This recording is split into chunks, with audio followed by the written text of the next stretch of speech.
Hello students हमारा आज का टॉपिक है विराम चिन्ह। आज हम विभिन्न प्रकार के विराम चिन्हों के बारे में जानेंगे। So let's start this video. सबसे पहले हम ये जानेंगे कि विराम चिन्ह क्या होते हैं। विराम चिन्ह का अर्थ है ठहराव, विश्राम या फिर रुकना। यानी जब हम वाक्य बोलते समय या लिखते समय जब हम थोड़ा सा रुकते हैं, कहीं कहीं पर हम थोड़ा सा विराम लेते हैं, ठीक है, उस समय हम जो चिन्हों का प्रयोग करते हैं उसे ही क्या कहते हैं, उन्हें विराम चिन्ह कहते हैं। एक बार फिर से देखेंगे विराम चिन्ह की डेफिनेशन कि वाक्य लिखते समय रुकने के लिए हम जिन चिन्हों का प्रयोग करते हैं उन्हें विराम चिन्ह कहते हैं। यह है आपकी विराम चिन्ह की डेफिनेशन।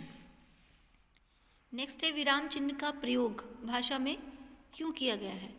विराम चिन्ह का प्रयोग वाक्य में सही से प्रयोग ना किया जाए तो वाक्य जो है अर्थहीन हो जाता है और अस्पष्ट हो जाता है, फिर एक दूसरे के विपरीत हो जाता है। यानी विराम चिन्हों का भाषा में बहुत ज़्यादा महत्वपूर्ण स्थान है।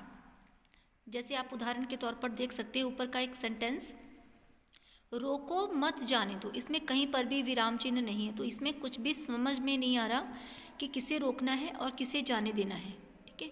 जैसे हम दूसरे वाले सेंटेंस में देखेंगे, उसमें रोको के बाद में क्या लगा है, छोटा सा कॉमा लगा है, उसके बाद लिखा है मत जाने दो। अब यहाँ पर ना जाने दो की बात हो रही है। यहाँ पर हमें समझ में आ रहा है कि रोको मत जाने दो, उसे रोको और मत जाने दो। नंबर 3 देखेंगे, रोको मत जाने दो। यहाँ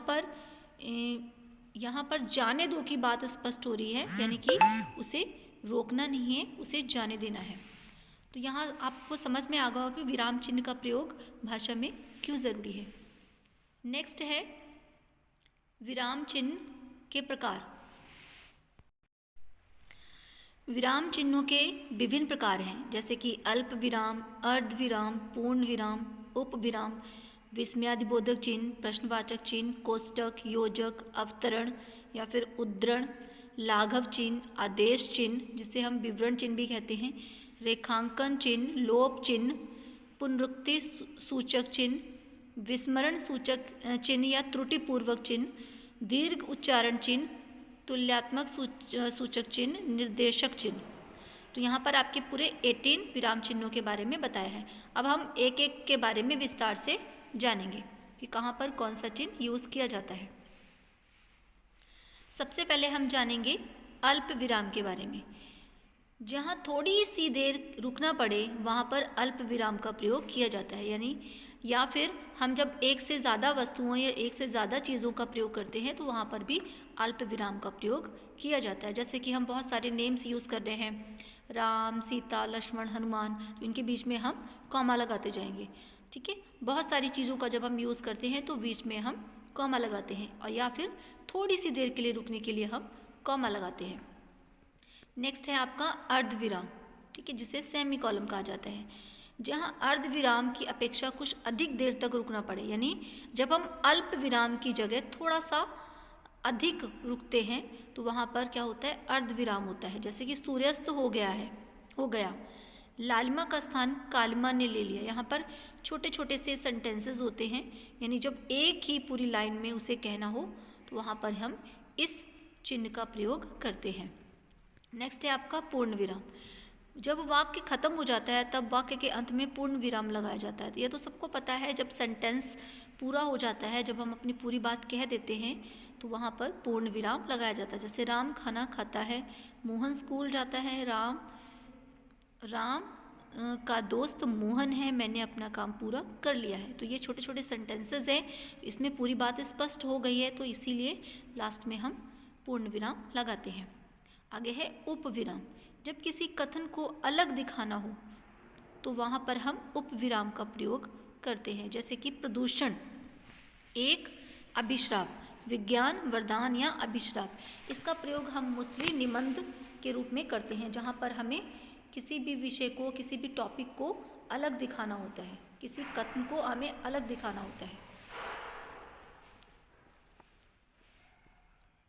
आगे हैं विस्मयादिबोधक चिन्ह। विस्मयादिबोधक चिन्ह का प्रयोग वाक्य में हर्ष, विषाद, विस्मय, घृणा, आश्चर्य, करुणा, भय इत्यादि का बोध कराने के लिए किया जाता है। यानी जब हमें ये सब भाव हम वाक्य में यूज़ करते हैं तो वहाँ पर विस्मय आदि बोधक चिन्ह लगाते हैं, जैसे कि हाय, आह, छी, अरे, शाबाश। जैसे हम उदाहरण के तौर पर कुछ सेंटेंस देखेंगे। हाय, वह मार गया या मर गया। आ, कितना सुहावना मौसम है। वाह, कितना सुंदर दृश्य है। इस टाइप से जब हम कुछ विस्मयादिबोधक शब्दों का यूज़ करते हैं वहाँ पर हम विस्मयादिबोधक चिन्ह का प्रयोग करते हैं। नेक्स्ट है प्रश्नवाचक चिन्ह। प्रश्नवाचक चिन्ह का प्रयोग हम जब हम प्रश्नवाचक शब्दों का प्रयोग करते हैं वाक्य में वहाँ पर लगाते हैं। जैसे वह क्या लिख रहा है, ताजमहल किसने बनवाया, तुम्हारा क्या नाम है, अंदर कौन है, बाहर कौन है। इस टाइप से जब हम सेंटेंसेस बनाते हैं और प्रश्नवाचक शब्दों का प्रयोग करते हैं तो वहीं पर क्वेश्चन मार्क या प्रश्नवाचक चिन्ह लगाया जाता है। एक बात इसमें और ध्यान रखने योग्य है कि क्वेश्चन मार्क या प्रश्नवाचक चिन्ह हम वहीं लगाते हैं जब हम प्रश्नवाचक शब्दों का प्रयोग करते हैं। जैसे कि कब, क्यों, कैसे, कहाँ, क्या, ये सारे क्या हैं आपके प्रश्नवाचक शब्द हैं। जैसे तुम 4 फलों के नाम बताओ, है तो ये भी क्वेश्चन, लेकिन इसमें किसी भी प्रश्नवाचक शब्द का प्रयोग नहीं किया गया है, इसलिए यहाँ पर हम पूर्ण विराम लगाएंगे, ना कि क्वेश्चन मार्क। नेक्स्ट है आपका कोष्टक चिन्ह। कोष्टक चिन्ह का प्रयोग अर्थ को और अधिक स्पष्ट करने के लिए शब्द अथवा वाक्यांश को कोष्टक के अंदर लिखकर किया जाता है। जैसे कि विश्वामित्र, हमें विश्वामित्र के बारे में और ज़्यादा अधिक बताना है तो हम बता सकते हैं क्रोध में कांपते हुए, यानी विश्वामित्र कौन है उसके बारे में बता सकते हैं उसे ब्रैकेट में लिखकर। जैसे धर्मराज कौन है, धर्मराज किसे कहा जाता है, युधिष्ठिर को कहा जाता है, तो हम धर्मराज लिखने के साथ साथ हम युधिष्ठिर भी लिखें उसे ब्रैकेट में लिख सकते हैं।